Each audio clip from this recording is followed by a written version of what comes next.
Khotbah di bukit, ucapan syukur. Matius pasal 5 ayat 1-12. Ketika Yesus melihat orang banyak itu, naiklah ia ke atas bukit dan setelah ia duduk, datanglah murid-muridnya kepadanya. Maka Yesus pun mulai berbicara dan mengajar mereka. Katanya, berbahagialah orang yang miskin di hadapan Allah, karena merekalah yang empunya kerajaan sorga. Berbahagialah orang yang berduka cita, karena mereka akan dihibur. Berbahagialah orang yang lemah lembut, karena mereka akan memiliki bumi. Berbahagialah orang yang lapar dan haus akan kebenaran, karena mereka akan dipuaskan. Berbahagialah orang yang murah hatinya, karena mereka akan beroleh kemurahan. Berbahagialah orang yang suci hatinya, karena mereka akan melihat Allah. Berbahagialah orang yang membawa damai, karena mereka akan disebut anak-anak Allah. Berbahagialah orang yang dianiaya oleh sebab kebenaran, karena merekalah yang empunya kerajaan sorga. Berbahagialah kamu, jika karena aku kamu dicela dan dianiaya dan kepadamu difitnahkan segala yang jahat, bersukacita dan bergembiralah, karena upahmu besar di sorga, sebab demikian juga telah dianiaya nabi-nabi yang sebelum kamu. Garam dunia dan terang dunia. Matius pasal 5 ayat 13-16. Kamu adalah garam dunia. Jika garam itu menjadi tawar, dengan apakah ia diasinkan? Tidak ada lagi gunanya selain dibuang dan diinjak orang. Kamu adalah terang dunia.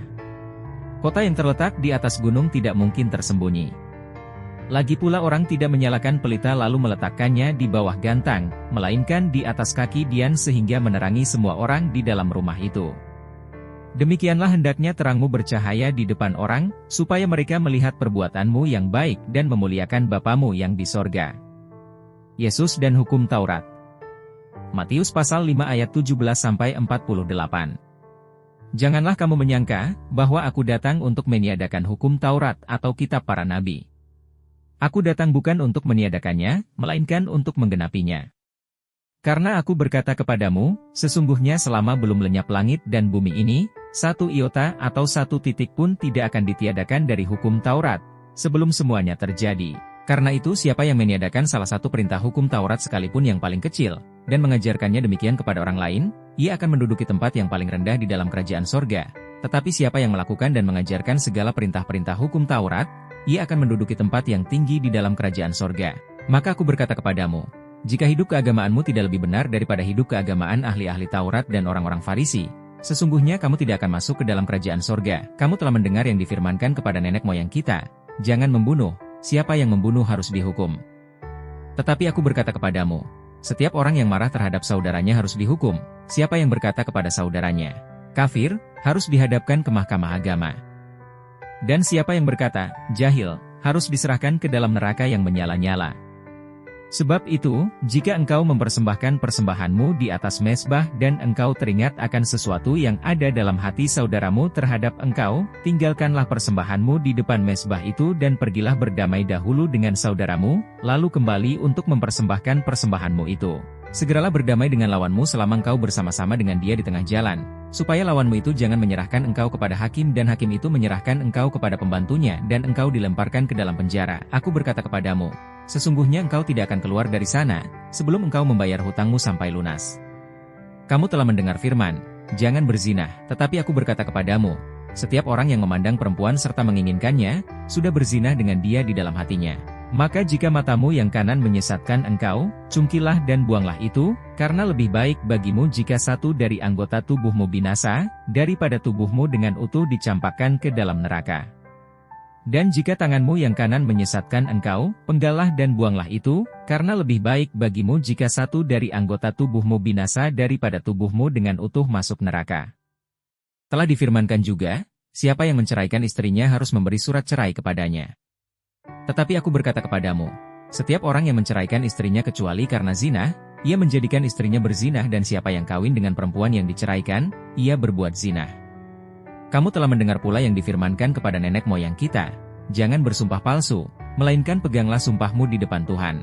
Tetapi aku berkata kepadamu, janganlah sekali-kali bersumpah, baik demi langit, karena langit adalah tahta Allah, maupun demi bumi, karena bumi adalah tumpuan kakinya, ataupun demi Yerusalem, karena Yerusalem adalah kota raja besar. Anganlah juga engkau bersumpah demi kepalamu, karena engkau tidak berkuasa memutihkan atau menghitamkan sehelai rambut pun. Jika ya, hendaklah kamu katakan, ya, jika tidak, hendaklah kamu katakan, tidak. Apa yang lebih daripada itu berasal dari si jahat, kamu telah mendengar firman, mata ganti mata dan gigi ganti gigi. Tetapi aku berkata kepadamu, janganlah kamu melawan orang yang berbuat jahat kepadamu, melainkan siapapun yang menampar pipi kananmu, berilah juga kepadanya pipi kirimu.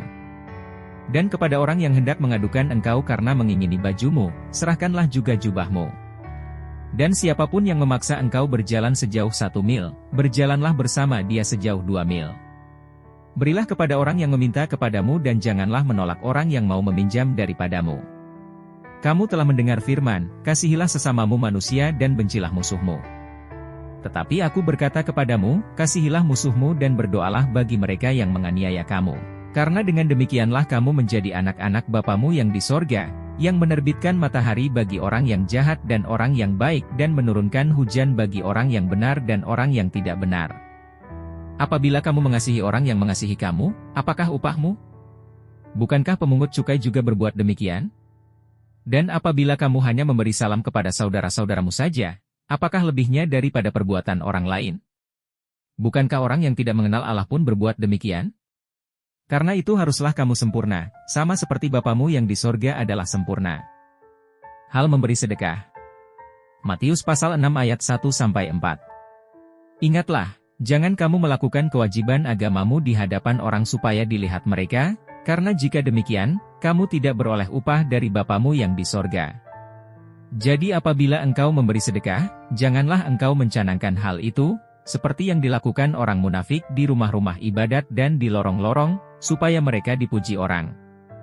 Aku berkata kepadamu, sesungguhnya mereka sudah mendapat upahnya. Tetapi jika engkau memberi sedekah, janganlah diketahui tangan kirimu apa yang diperbuat tangan kananmu. Hendaklah sedekahmu itu diberikan dengan tersembunyi, maka Bapamu yang melihat yang tersembunyi akan membalasnya kepadamu. Hal berdoa. Matius pasal 6 ayat 5-15. Dan apabila kamu berdoa, janganlah berdoa seperti orang munafik. Mereka suka mengucapkan doanya dengan berdiri dalam rumah-rumah ibadat dan pada tikungan-tikungan jalan raya, supaya mereka dilihat orang. Aku berkata kepadamu, sesungguhnya mereka sudah mendapat upahnya. Tetapi jika engkau berdoa, masuklah ke dalam kamarmu, tutuplah pintu dan berdoalah kepada Bapamu yang ada di tempat tersembunyi. Maka Bapamu yang melihat yang tersembunyi akan membalasnya kepadamu. Lagi pula dalam doamu itu janganlah kamu bertele-tele seperti kebiasaan orang yang tidak mengenal Allah. Mereka menyangka bahwa karena banyaknya kata-kata doanya akan dikabulkan. Jadi janganlah kamu seperti mereka, karena Bapamu mengetahui apa yang kamu perlukan, sebelum kamu minta kepadanya. Karena itu berdoalah demikian. Bapa kami yang di sorga, dikuduskanlah namamu. Datanglah kerajaanmu. Jadilah kehendakmu di bumi seperti di sorga. Berikanlah kami pada hari ini makanan kami yang secukupnya dan ampunilah kami akan kesalahan kami, seperti kami juga mengampuni orang yang bersalah kepada kami. Dan janganlah membawa kami ke dalam pencobaan, tetapi lepaskanlah kami daripada yang jahat. Karena Engkaulah yang mempunyai kerajaan dan kuasa dan kemuliaan sampai selama-lamanya. Amin. Karena jikalau kamu mengampuni kesalahan orang, Bapamu yang di sorga akan mengampuni kamu juga. Tetapi jikalau kamu tidak mengampuni orang, Bapamu juga tidak akan mengampuni kesalahanmu. Hal berpuasa. Matius pasal 6 ayat 16-18. Dan apabila kamu berpuasa, janganlah muram mukamu seperti orang munafik. Mereka mengubah air mukanya, supaya orang melihat bahwa mereka sedang berpuasa. Aku berkata kepadamu, sesungguhnya mereka sudah mendapat upahnya, tetapi apabila engkau berpuasa, minyakilah kepalamu dan cucilah mukamu, supaya jangan dilihat oleh orang bahwa engkau sedang berpuasa, melainkan hanya oleh Bapamu yang ada di tempat tersembunyi. Maka Bapamu yang melihat yang tersembunyi akan membalasnya kepadamu. Hal mengumpulkan harta. Matius pasal 6 ayat 19-24. Janganlah kamu mengumpulkan harta di bumi ngengat dan karat merusakkannya dan pencuri membongkar serta mencurinya, tetapi kumpulkanlah bagimu harta di sorga ngengat dan karat tidak merusakkannya dan pencuri tidak membongkar serta mencurinya. Karena di mana hartamu berada, di situ juga hatimu berada. Mata adalah pelita tubuh. Jika matamu baik, teranglah seluruh tubuhmu, jika matamu jahat, gelaplah seluruh tubuhmu. Jadi jika terang yang ada padamu gelap, betapa gelapnya kegelapan itu. Tak seorang pun dapat mengabdi kepada dua tuan. Karena jika demikian, ia akan membenci yang seorang dan mengasihi yang lain, atau ia akan setia kepada yang seorang dan tidak mengindahkan yang lain. Kamu tidak dapat mengabdi kepada Allah dan kepada Mamon. Hal kekhawatiran. Matius pasal 6 ayat 25-34. Karena itu aku berkata kepadamu, janganlah khawatir akan hidupmu, akan apa yang hendak kamu makan atau minum, dan janganlah khawatir pula akan tubuhmu, akan apa yang hendak kamu pakai. Bukankah hidup itu lebih penting daripada makanan dan tubuh itu lebih penting daripada pakaian?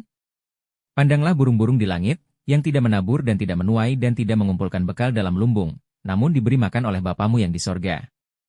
Bukankah kamu jauh melebihi burung-burung itu? Siapakah di antara kamu yang karena kekhawatirannya dapat menambahkan sehasta saja pada jalan hidupnya? Dan mengapa kamu khawatir akan pakaian? Perhatikanlah bunga bakung di ladang, yang tumbuh tanpa bekerja dan tanpa memintal. Namun aku berkata kepadamu, Salomo dalam segala kemegahannya pun tidak berpakaian seindah salah satu dari bunga itu.